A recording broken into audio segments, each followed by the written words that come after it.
অ্যানাস কিচেনে আপনাদের সবাইকে স্বাগত। আশা করি সবাই ভালো আছেন। আজকে আমি বানাবো একটু অন্যরকমভাবে পটল পোস্ত।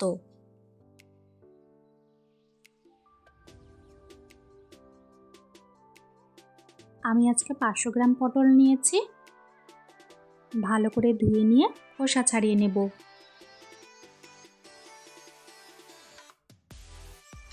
এরপর ছুরি দিয়ে এইভাবে কেটে নেব। এতে করে মশলাগুলো খুব ভালো মতো ঢুকে যাবে।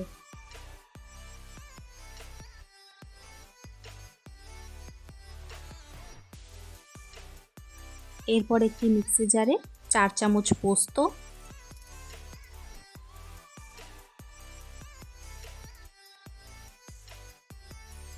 4-5টি কাঁচা লঙ্কা ও সামান্য একটু জল দিয়ে একটি পেস্ট তৈরি করে নেব।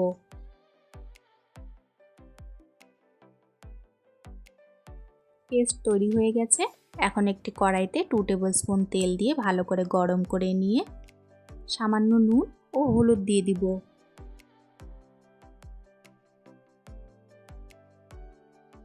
এরপর পটলগুলো ছেড়ে দিয়ে হালকা করে ভেজে নেব। আজকের রেসিপিটা যদি আপনাদের ভালো লাগে আমার চ্যানেলটিকে লাইক, শেয়ার, সাবস্ক্রাইব করে আমার পাশে থাকবেন।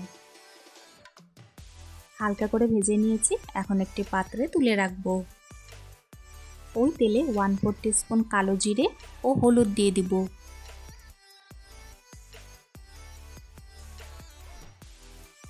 স্বাদ মতো নুন দিয়ে মিক্সিতে করা পেস্টটাও দিয়ে দিব।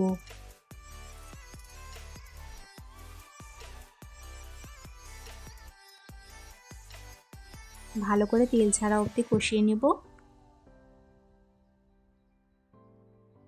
মিক্সি জারটা ধুয়ে সামান্য জল দিয়ে দিলাম।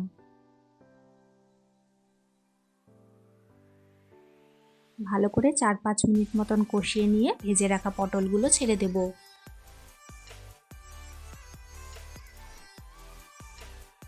নাড়াচাড়া করে 5 মিনিটের জন্য ঢাকা দিয়ে রেখে দিলাম।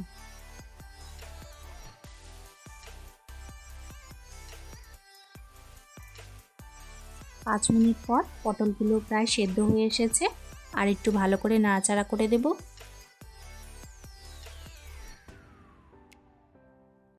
এরপর আগে থেকে ভেজে রাখা কাজু ও কিশমিশ দিয়ে দেব।